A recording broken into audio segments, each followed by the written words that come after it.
Hi, this is Elle and welcome to another video. Ang video natin ngayon is another Decorating 101 at ang didiscuss ko sa inyo ngayon is all about small bedroom. Ano bang pwedeng gawin pag maliit yung kwarto natin? Ano yung mga do's and don'ts pagdating sa pagde-design ng small bedroom? Ayan, nilista ko lahat dito ngayon sa notebook natin. Yung mga i-discuss ko sa inyo. Meron akong diniscuss na small space hacks naman. Isa yun sa mga nauna kong video. Ang dami rin akong tricks na naturo doon. Check nyo kung hindi nyo pa siya napapanood. Before I start, kung di pa kayo nakasubscribe, please do subscribe to my channel and click nyo na rin yung notification bell, ganyan. Para pagka meron akong post, ma-notify kayo. And you may also follow me on Instagram. So, divide ko tong didiscuss ko sa inyo sa dalawa. Itong unang part is more on sa layout, general ideas pagdating sa small bedroom. Tapos yung sa next part naman is pagdating naman sa design, ganyan. Mga kulay, ano yung pwede natin gamitin, yung mga technique, mga ganon. So, yun.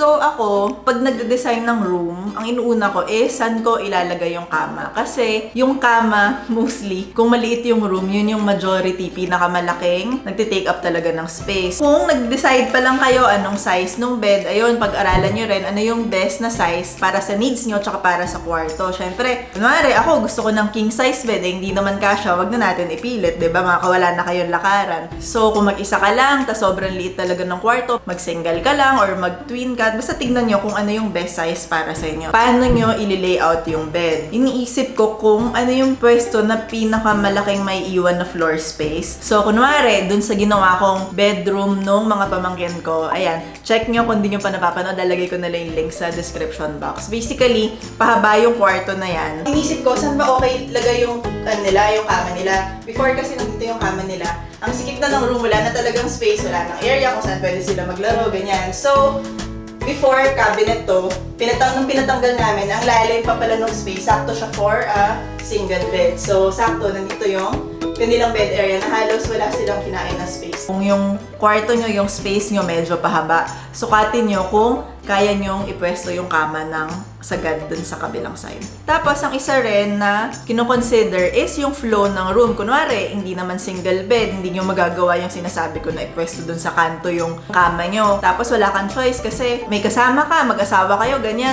Walang gustong pumwesto dun malapit sa pader, di ba? Kasi ayaw mo nang humakbang dun sa kasama mo. So, kailangan nyo talaga ng space sa left and right. Ang gawin nyo naman is ipwesto nyo siya sa best part na magkakaroon lang ng flow. Kunwari, from pinto to storage, yung open lang yung walkway nyo, ganyan. Kung sobrang liit naman nung space, yung talagang sobrang liit, tapos gusto nyo ng mas maraming malagay, ang isang option is Murphy bed, yung kama na natataas tsaka nabababa. Meron naman dito supplier sa atin, pero medyo expensive siya. Kung may budget kayo, pwede nyo i-check out yun. Tapos, ang isang option naman, lalo na kapag mataas yung ceiling ng room nyo, is yung loft bed. So, lalo na kung mag-isa ka lang, ang hirap kasi kung dalawa kayo, di ba, loft pa kayo. Pero why not kung kaya? So, may mga nabibili or pwede kayo magpagawa na sa ilalim, pwedeng nandun yung may closet or may desk area, nandun na yung study space nyo. Sobrang laking space ang madadagdag dun sa room. Ito, plano ko naman to dun sa room nung isang kapatid ko kung i-makeover namin siya. Aangat ko lang yung bed, hindi sobrang taas, hindi yung loft na parang nasa taas ka na, yung parang hanggang bewang ganyan. Tapos yung buong ilalim ng bed mo, yun na yung closet mo. So, papagawa ka ng custom na ganon kasi ang laki nung space na nasakop ng closet, ang laki nung space na nasakop ng bed.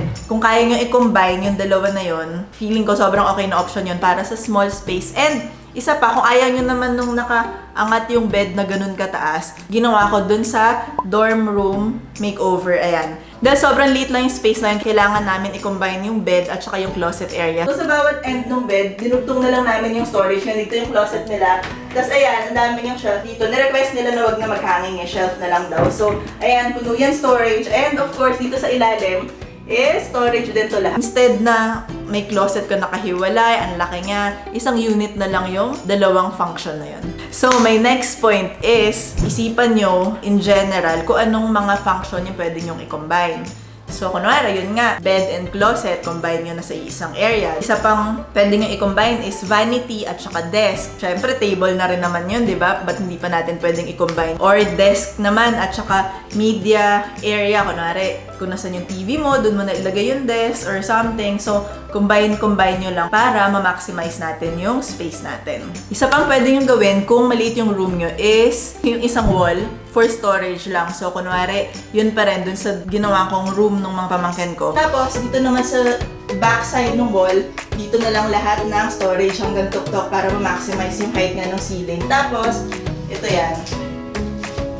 Ayan, madami naman. So, pagka ganun yung ginawa nyo, alam mo yun, walang clutter yung ibang room, hindi mo na kailangan mag-dresser dun sa kabilang side or something, nasa isang pader lahat yon. Tapos kapag ginawa nyo pa na yung door ng closet nyo or yung mga storage nyo dun sa side na yon, kakulay ng wall, magiging seamless lang siya. And, ayun, walang visual clutter yung space nyo. And pagdating sa small space, wag na wag nyong i-disregard ang wall space. Kasi, pag maliit yung kwarto, maliit lang yung floor, pero marami yung wall, 4 yun, di ba? So, isipin nyo ano yung pwedeng function, pwedeng gawin dun sa mga wall na yon. Marami kang pwedeng isabit, maglagay ka ng hooks for storage, hanging cabinet or floating shelves. Tapos, kunwari, yung bed mo halos agad na sa wall, ganyan, or wala ka ng space for side table, pwede kang maglagay ng floating side table lang sa gilid, kahit maliit lang, patungan lang ng baso, ng cellphone, ganyan. Yung mga mesa na pwede mong i-open kung gagamitin mo, tapos kung hindi mo naman gagamitin, pwede mo nang isara para alam mo yun, para hindi nakastorbo dun sa space mo kung hindi mo naman ginagamit yung mga function na yun.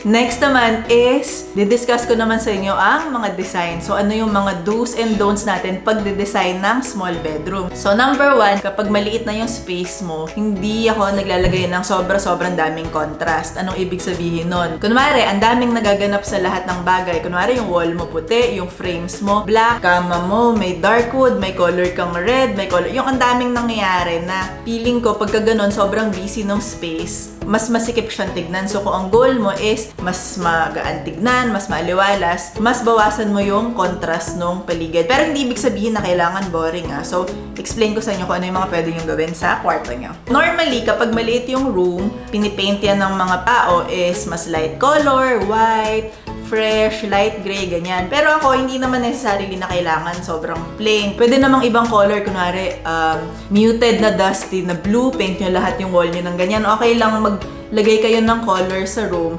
pero wag yung shocking. Wag yung sobrang loud dahil nga maliit yung room, ma-overwhelm ka. So, as long as calm colors, kahit na medyo mas dark siya kaysa sa mga white, ganyan, okay lang yun. Basta calm colors lang siya. Tapos, kung mahilig ka naman sa dark color, tapos natatakot ka, kasi syempre feeling mo sisikip or didilim yung room. Ako, personally, hindi ako takot mag-accent color kahit maliit yung space. So, sabihin natin, yung isang wall mo, gusto mo lang lagyan ng accent wall na navy, ganyan, okay lang yun. Hayaan nyo sila. Basta nakaplan ng tama yung room, mapupull off nyo yung darker color. Tapos, pwede rin kayong maglagay ng accent na wallpaper dun sa small room nyo. Siguro, pagka maliit yung room, wag nyo na i-wallpaper lahat. Isa lang, para hindi masyadong busy yung space. So, wag ka na mamili siguro ng wallpaper na sobrang daming nangyayari na pattern, na sobrang makulay.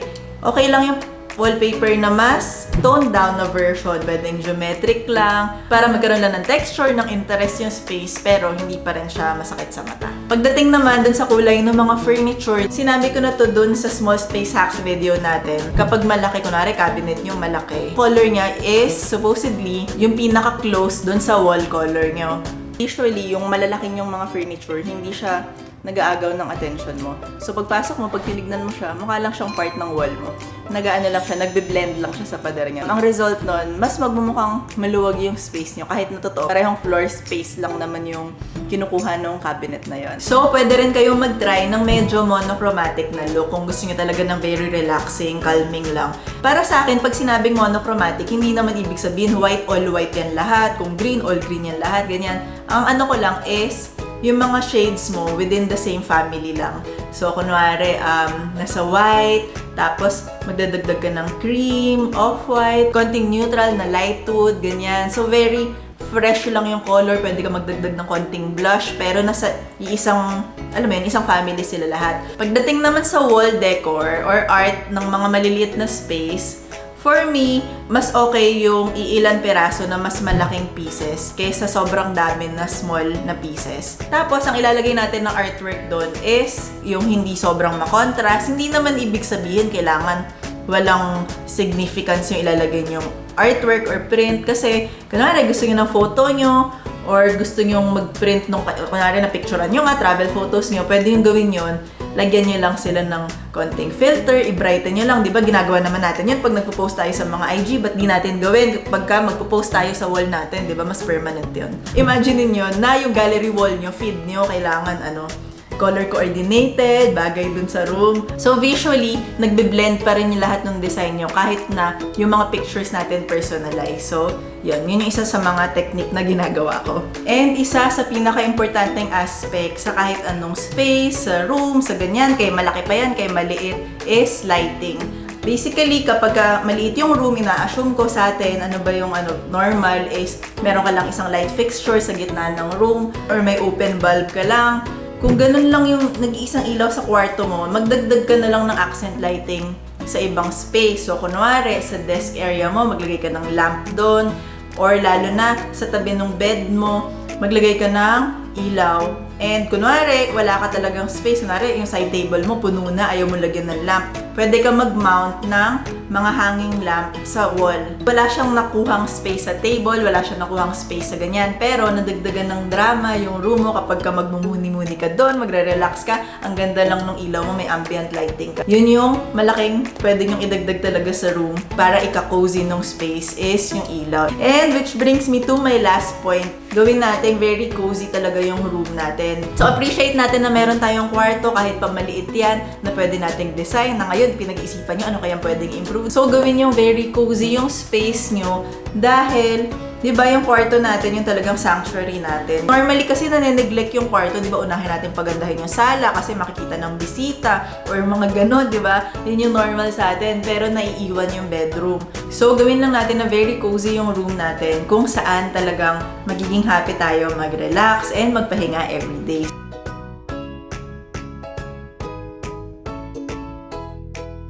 Hopefully, meron kayo natutunan dito sa video natin ngayon. Kung nagustuhan nyo yung mga shinare ko, please like this video and subscribe na rin kayo sa channel natin. And pwede nyo rin ako i-follow sa Instagram dahil doon ako nag-share naman ng mas real time, kung ano-ano lang. Sana na-enjoy nyo to. And good luck sa pag-aayos ng mga kwarto nyo. Until next time, bye!